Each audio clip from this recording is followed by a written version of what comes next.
కూటమి ప్రభుత్వం అధికారంలోకి వచ్చి 15 నెలలవుతున్నా అమరావతి రైతుల సమస్యలు పరిష్కారం కావడం లేదన్నారు ఎమ్మెల్యే సుజనా చౌదరి. కనీసం సభలో కూడా అమరావతి రైతుల సమస్యలపై చర్చించడం లేదని కూటమిపై మండిపడ్డారు ఎమ్మెల్యే సుజనా.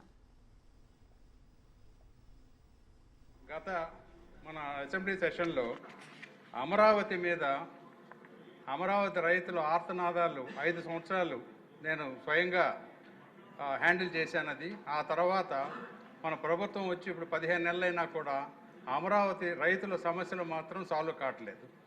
ఆ రోజు స్పీకర్ గారు ఇది సబ్జెక్టు మంచి సబ్జెక్టు, దీనికి ఒక 2 గంటల సమయం ఇచ్చి అడ్రస్ చేయాలి అని అన్నారు.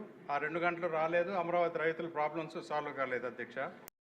కూటమి ప్రభుత్వం అధికారంలోకి వచ్చి 15 నెలలవుతున్నా అమరావతి రైతుల సమస్యలు పరిష్కారం కావడం లేదన్నారు ఎమ్మెల్యే సుజనా చౌదరి. కనీసం సభలో కూడా అమరావతి రైతుల సమస్యలపై చర్చించడం లేదని కూటమిపై మండిపడ్డారు ఎమ్మెల్యే సుజనా. గత మన అసెంబ్లీ సెషన్లో అమరావతి మీద అమరావతి రైతుల ఆర్తనాదాలు 5 సంవత్సరాలు నేను స్వయంగా హ్యాండిల్ చేశానది. ఆ తర్వాత మన ప్రభుత్వం వచ్చి ఇప్పుడు 15 నెలలైనా కూడా అమరావతి రైతుల సమస్యలు మాత్రం సాల్వ్ కావట్లేదు. ఆ రోజు స్పీకర్ గారు ఇది సబ్జెక్టు మంచి సబ్జెక్టు, దీనికి ఒక 2 గంటల సమయం ఇచ్చి అడ్రస్ చేయాలి అని అన్నారు. ఆ 2 గంటలు రాలేదు, అమరావతి రైతుల ప్రాబ్లమ్స్ సాల్వ్ కాలేదు అధ్యక్ష.